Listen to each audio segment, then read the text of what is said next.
সুস্থ সবল এক তরুণ ঈদের ছুটিতে বাড়ি ফিরছিলেন। স্ত্রীকে নিয়ে স্বপ্ন দেখছিলেন ঈদের আনন্দ, কিন্তু নিয়তির নির্মম পরিহাসে সেই স্বপ্ন ভেঙে চুরমার হয়ে গেল।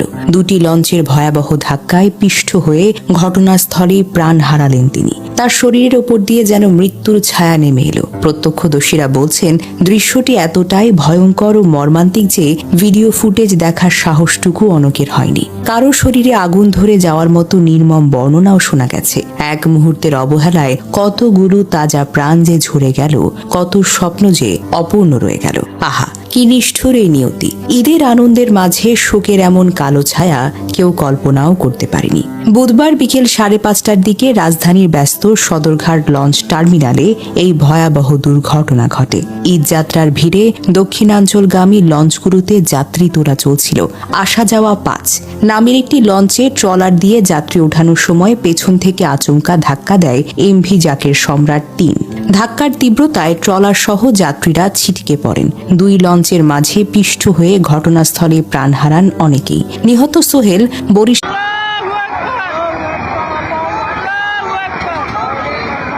সুস্থ সবল এক তরুণ ঈদের ছুটিতে বাড়ি ফিরছিলেন। স্ত্রীকে নিয়ে স্বপ্ন দেখছিলেন ঈদের আনন্দ, কিন্তু নিয়তির নির্মম পরিহাসে সেই স্বপ্ন ভেঙে চুরমার হয়ে গেল। দুটি লঞ্চের ভয়াবহ ধাক্কায় পিষ্ট হয়ে ঘটনাস্থলে প্রাণ হারালেন তিনি। তার শরীরের ওপর দিয়ে যেন মৃত্যুর ছায়া নেমে এলো। প্রত্যক্ষদর্শীরা বলছেন, দৃশ্যটি এতটাই ভয়ঙ্কর ও মর্মান্তিক যে ভিডিও ফুটেজ দেখার সাহসটুকু অনেকের হয়নি। কারো শরীরে আগুন ধরে যাওয়ার মতো নির্মম বর্ণনাও শোনা গেছে। এক মুহূর্তের অবহেলায় কতগুলো তাজা প্রাণ যে ঝরে গেল, কত স্বপ্ন যে অপূর্ণ রয়ে গেল।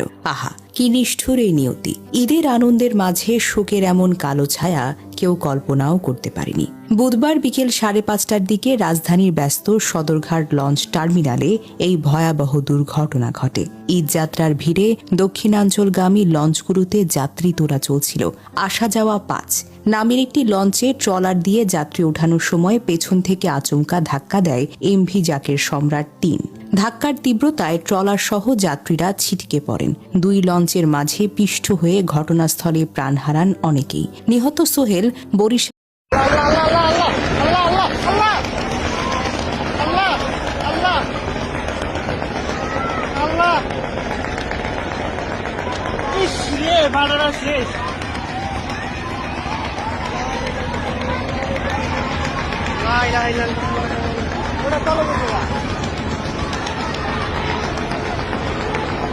বেড়াটা নগদ ছাইরা গেল।